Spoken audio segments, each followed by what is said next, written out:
So our video today is actually with the director of Kidscape. I'm going to do a little bit at the end as well, but here's our interview. Enjoy!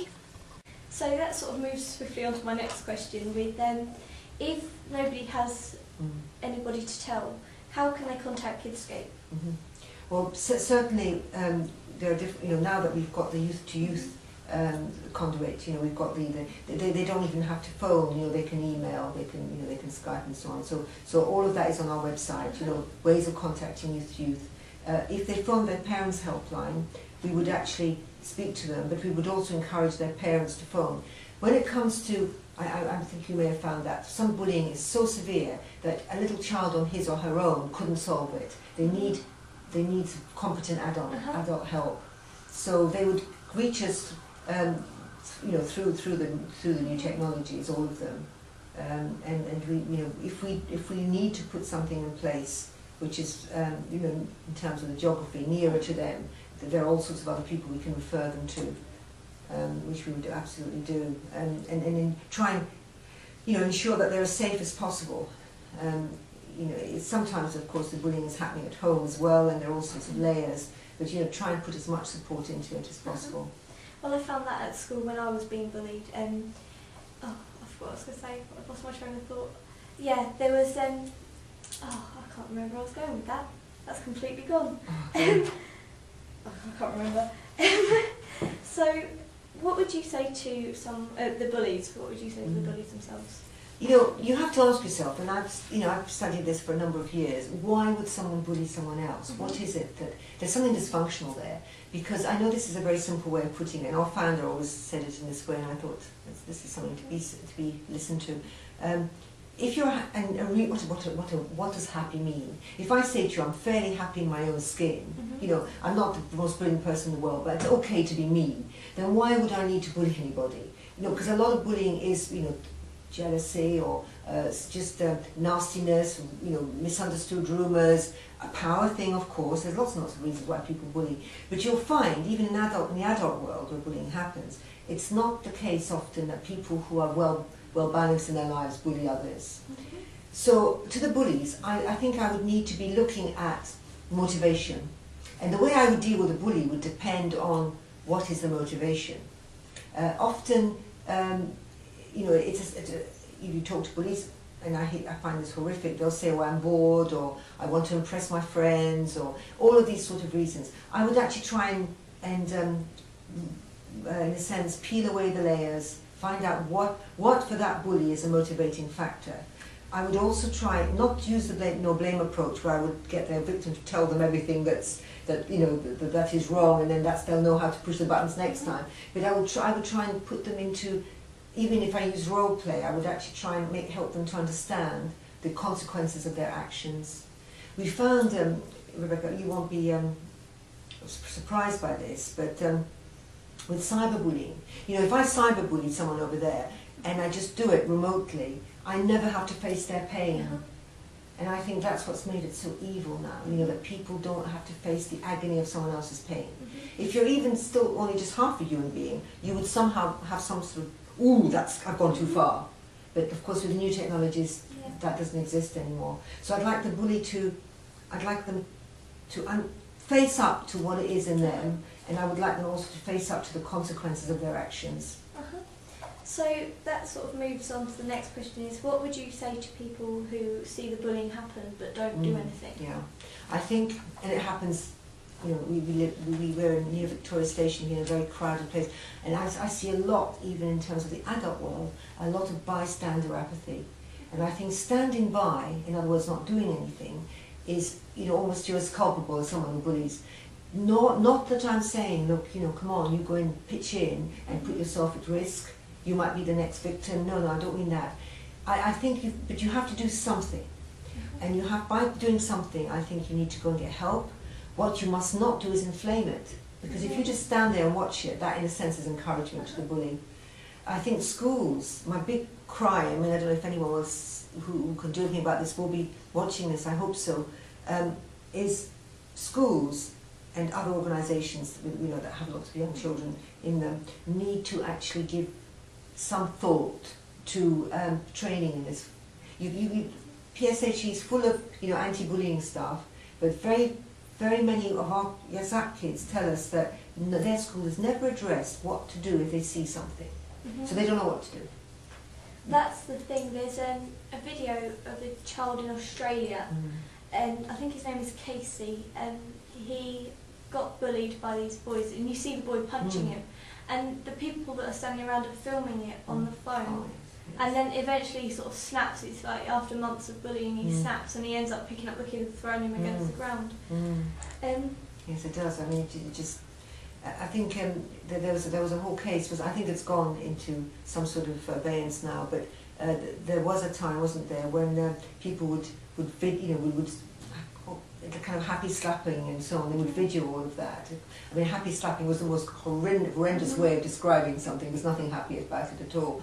But you know, then that would be, you know, I would, if I were that sort of very twisted person, I might video this and then send it on to, you know, other phones and so on. And of course, this one's been on YouTube and it's sort of spread. Of course, it's got millions of views. Exactly.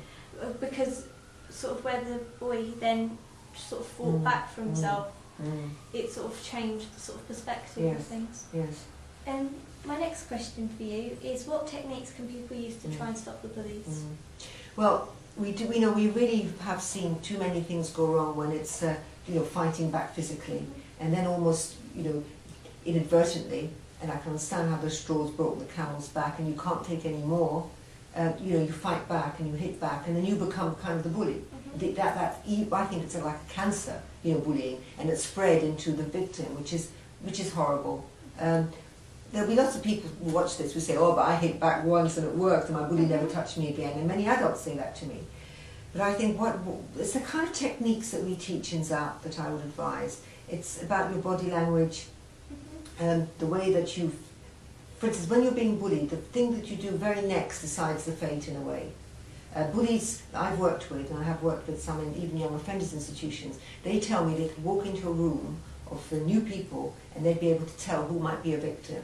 So a lot of work on how you present yourself, the way that you can be showed, even if you're quite shy, if you can present as assertive, if you can actually you know, give the bully very little handholds and footholds, and also value yourself enough to understand that if you walk away, it's not weakness, it's a strength. Those kind of techniques I would teach to victims. I actually made the video for you guys back after our Channel 4 filming, actually, with all the sort of stuff that you'd given us and taught us.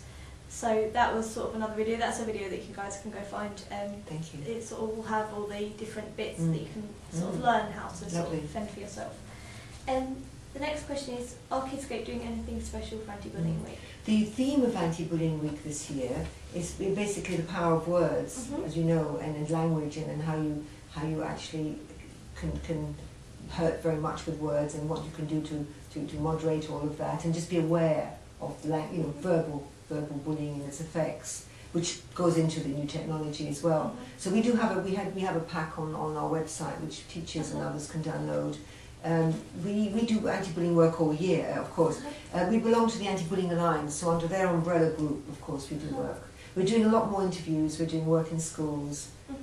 We are, you know, raising awareness of the positive strategies that people can use, that you've just described and that you've used yourself. So the last question is, what are Kidscape hoping to achieve in the future? You know, my greatest hope, especially in this very difficult climate where it's so difficult to raise money, you know, for a small charity.